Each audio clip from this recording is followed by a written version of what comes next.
আসসালামু আলাইকুম, সবাই কেমন আছেন? আশা করি ভালো আছেন। তো আমিও আল্লাহর রহমত আপনাদের দোয়া ও ভালোবাসা অনেক ভালো আছি। তো ছেলে মেয়ে বায়না করেছে হোয়াইট চিজ ক্রিমি পাস্তা খাবে, তো ক্রিম নেই, চিজ নেই, তো কীভাবে হোয়াইট চিজ ক্রিমি পাস্তা বানাবো। তো ক্রিম ছাড়া চিজ ছাড়াই আমি ক্রিমি পাস্তা তৈরি করে নিলাম। তো ভিডিওটা দেখতে থাকুন, খুব সুন্দর ভিডিও। এখানে আমি 4-5 ধরনের পাস্তা নিয়ে নিয়েছি। পাস্তাগুলোকে এখন আমি একটু সিদ্ধ করে নেব 4-5 মিনিটের মতো। তো পানিটা আগে থেকে গরম করে নিয়েছি। আর এদিকে চিকেনে আমি মরিচের গুঁড়া, সয়া সস, গরম মশলার গুঁড়া, গোলমরিচের গুঁড়া, আদা রসুন বাটা দিয়ে ম্যারিনেট করে রেখেছি চিকেনটাকে। তো এদিকে একটি প্যানে আমি রসুন কুচি দিয়ে দিলাম। পরিমাণ মতো রসুন কুচিটা ব্রাউন কালার হয়ে আসলে আমি চিকেনটাকে ভাজতে দিয়ে দেবো। চিকেনটাকে আমি ভালোভাবে একদম ভেজে নেব। উপর দিয়ে একটু ক্রিস্পি ক্রিস্পি হবে আর ভিতর দিয়ে একটু সফট হবে। আরও কয়টা দিয়ে দিলাম পেঁয়াজ কুচি দিয়ে চিকেনটাকে এদিকে আমি ভাজতে থাকবো আর ওইদিকে পাস্তাটাকে আমি সিদ্ধ করে নেব। দিয়ে দিলাম কিছুটা কাঁচামরিচ কুচি। তো দিয়ে আমি চিকেনটাকে সুন্দর করে লাল লাল করে ভেজে নেব। এদিকে আমি পানিটার সাথে একটু তেল আর একটু লবণ দিয়ে দিয়েছি আগে থেকেই। তো পাস্তাটাকে আমি 5 মিনিট সিদ্ধ করে নেব।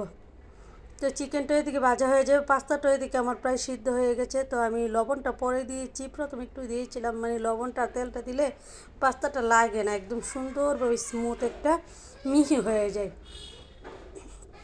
তো এই তো চিকেনটা আমার প্রায় ভাজা ভাজা হয়ে আসছে, একদম মাঝারি আছে আমি চিকেনটাকে ভেজে নিচ্ছিলাম। এদিকে পাস্তাটা সিদ্ধ হয়ে গেছে, ধুয়ে আমি একটা ছাঁকনিতে ছেঁকে রেখেছি। এখন চিকেনের সাথে পাস্তাটা দিয়ে দেব। চিকেনটা যখন ভাজা ভাজা হয়ে আসবে পাস্তাটা দিয়ে দিব, দিয়ে আমি চিকেনের সাথে পাস্তাটাকে ভালোভাবে মিক্স করে নেব।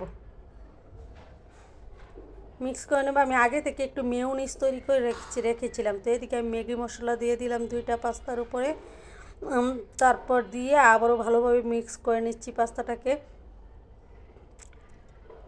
এই পাস্তাটাতে এত মজা লাগে, কামড়ে কামড়ে চিকেন পড়ে আর একদম ক্রিমি ক্রিমি হয়, মানে ক্রিম চিজ লাগে না, মানে মেয়োনিজটা দিলে এত মজা লাগে। ওঠানো আগে মেয়োনিজটা দিয়ে দেব। তো এখন আমি দিয়ে দিলাম সামান্য পরিমাণ লবণ।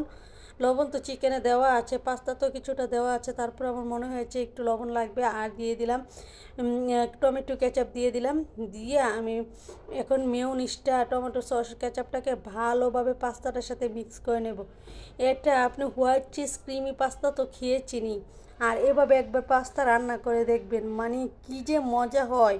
হোয়াইট চিজ ক্রিমি পাস্তার থেকেও কোনো অংশে কম নয় এর স্বাদের দিক দিয়ে, মানে এতটাই মজা লাগে আমি কি বলবো। আপনারা একবার রান্না করে খেয়ে দেখবেন, আমার মুখের কথাই আপনাদের বিশ্বাস করতে হবে না, একবার রান্না করে খেয়ে দেখবেন, মানে কী যে একটা সুস্বাদু লাগে, মানে বলে বোঝানোর মতো নয়।